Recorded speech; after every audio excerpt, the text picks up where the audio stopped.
إذا أردنا أن نعرفه التعريف الحقيقي، هم ساعة يعرفون شيئا يقولون حده كذا، يعني تعريفه كذا أو رسمه كذا. إذا أردت أن تعرف القرآن بقى تعريف، تقول القرآن هو، أعوذ بالله من الشيطان الرجيم، بسم الله الرحمن الرحيم، الحمد لله رب العالمين، وتقرأ القرآن كله إلى أن تقول إيه؟ ملك الناس إيه؟ إله الناس، من شر وسواس الناس الذي يوسوس في من الجنة والناس. يبقى هو تبقى عرفت القرآن. يبقى ما هو القرآن؟ تقول أعوذ بالله من الشيطان الرجيم، بسم الله الرحمن الرحيم، وتقرأ من أول الحمد إلى إيه؟ إلى آخر كلمة الناس اللي في آخر سورة الناس. يبقى هو ده القرآن.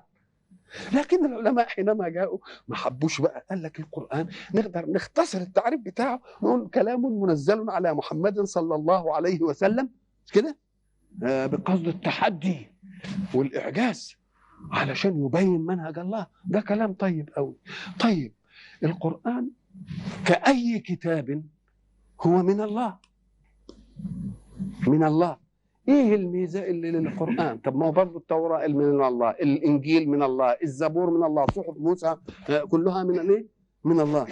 لكن هذه الكتب كان المقصود بها المنهج فقط، لكن القران كان مقصود به حاجتين اثنين: المنهج والمعجزه الداله على صدق الرسول.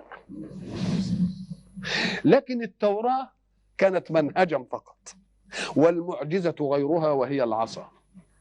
والإنجيل منهج فقط، والمعجزة كانت إبراء الأكمة والإيه؟ والأبرص. إذن فالمعجزة شيء والمنهج شيء آخر. لكن القرآن تميز بأنه المنهج والمعجزة معا. لماذا؟ قال لك لأن المناهج أنزلها الله على نية التغيير لها، والقرآن نزل على نية الثبات إلى أن تقوم الساعة. فلا بد أن يؤيد دائما بالمعجزة، وأن تكون المعجزة معه، بحيث يستطيع أي واحد من أتباع سيدنا محمد أن يقول محمد رسول الله وتلك هي معجزته. واحد يقول عيسى رسول الله، لا يستطيع أن يشير إلى تلك هي معجزته، لأن معجزته كعود السقاب ولعت وانتهت، فمن رأى السقاب والعا يحكم به. ودلوقتي ما يبقاش فيه. برضو اللي شاف معجزة عيسى العصا، اللي شافها آية زي عود الكبريت مرة واحدة، معجزة موسى. الله.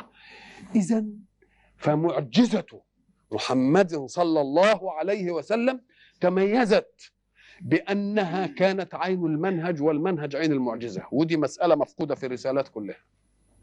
وأيضا تمثلت في أنها أمر موجود يمكن أن يشار إليه في أي وقت من الأوقات. أما المعجزات السابقة فكانت على قدر أزمانها التي جاءت لها وانتهت، فمن صدقها صدقها، ومن لم يصدقها خلاص هو حر. احنا لولا القرآن جه بيها يمكن ما كناش نصدق.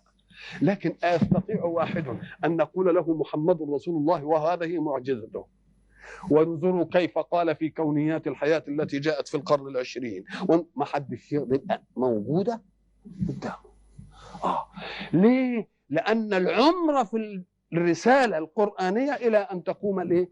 إلى أن تقوم الساعة. وما دام إلى أن تقوم الساعة وسيظل معجزة إلى أن تقوم الساعة، يبقى لازم عطاؤه كل يوم لازم يزداد ويبقى فيه إعجاز.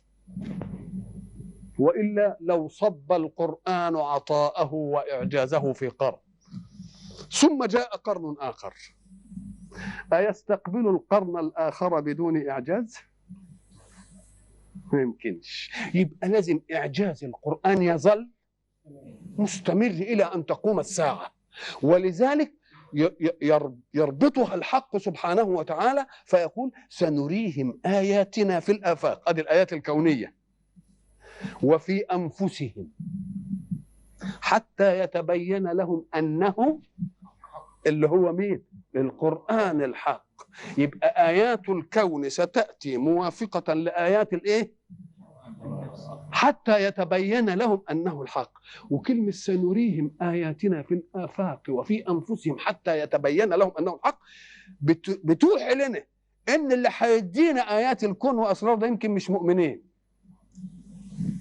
لأن معنى حتى يتبين لهم أنه الحق يبقى كانوا مش فاهمين إن ده الحق، لكن المؤمن فاهم إن ده الإيه؟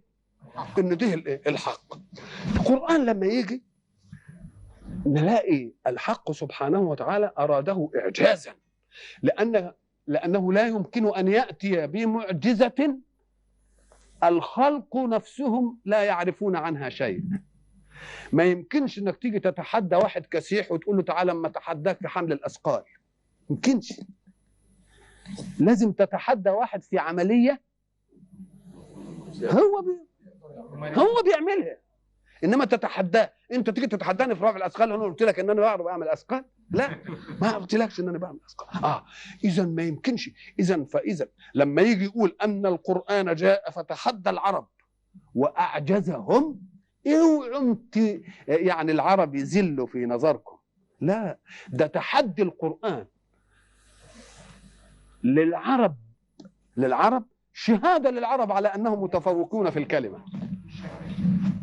شهادة للعرب على أنهم متفوقون في دنيا الكلمة.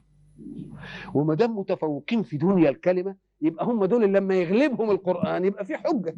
إنما إنسان مش متفوق في حاجة وبعدين تغلبه، مفيش فوق لك ابدا.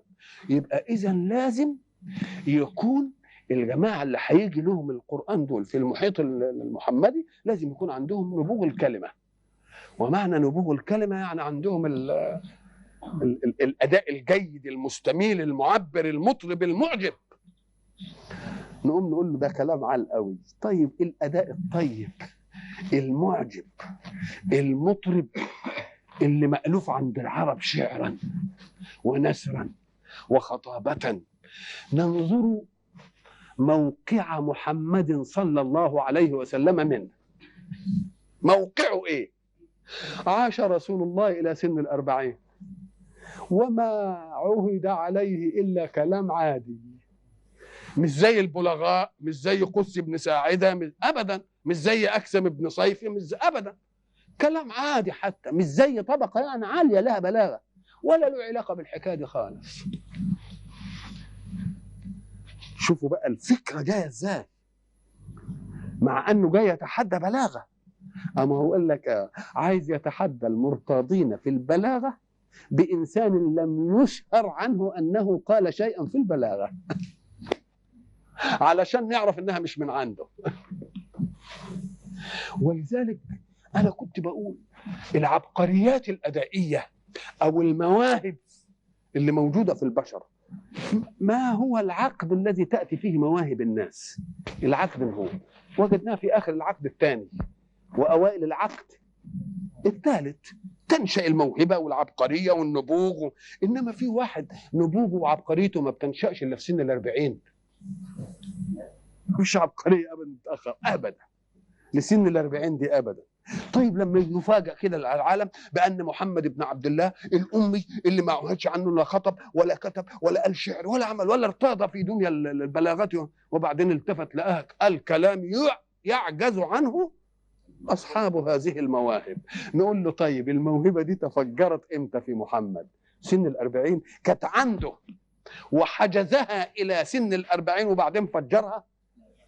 مش معقول. ليه؟ لأنه يعيش في عالم يموت فيه الناس. هل كان يضمن أن يعيش إلى أن يفجر هذه العبقرية في سن 40؟ إذن هي ما كانتش عنده ثم جاءت له. ولذلك القرآن لما جه يعرض المسألة دي العرض اللي بيدك أفكار المتشككين في القرآن، وإذا تتلى عليهم آياتنا بينات قال الذين لا يرجون لقاءنا ائت بقرآن غير هذا أو بدله. قل ما يكون لي أن أبدله من تلقاء نفسي.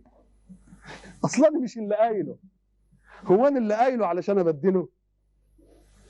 قل ما يكون لي أن أبدله من تلقاء نفسي إن أتبع إلا ما يوحى إلي إني أخاف إن عصيت ربي عذاب يوم عظيم. شوف القوة بقى. قل ربنا بيعلمه ويرد لو شاء الله ما تلوته عليكم ولا أدراكم به فقد لبثت فيكم عمرا من قبله أفلا تعقلون. طب ما أنا قاعد وياكل 40 سنة سمعتوني قلت كلمة ولا قلت قصيدة ولا قلت شعر ولا خطبت ولا. شوف بقى ازاي. فقد لبثت فيكم عمرا من قبله أفلا تعقلون. اعقلوا واعرفوا النادي لو كانت عندي كانت يبقى لها صدى من زمان. ثم من الذي ينسب إليه الكمال فيرفض الكمال ويقول مش بتاعي؟ ده الناس بتدعي كمالات الغير تسرقها، بتسرق الكمال من الغير. فواحد الناس بيقولوا له لا ده انت اللي قايل الكلام ده، يقول والله لو شاء الله ما تلوته عليكم ولا ادراكم به فقد لبثت فيكم عمرا من قبله افلا تعقلون. يفهموا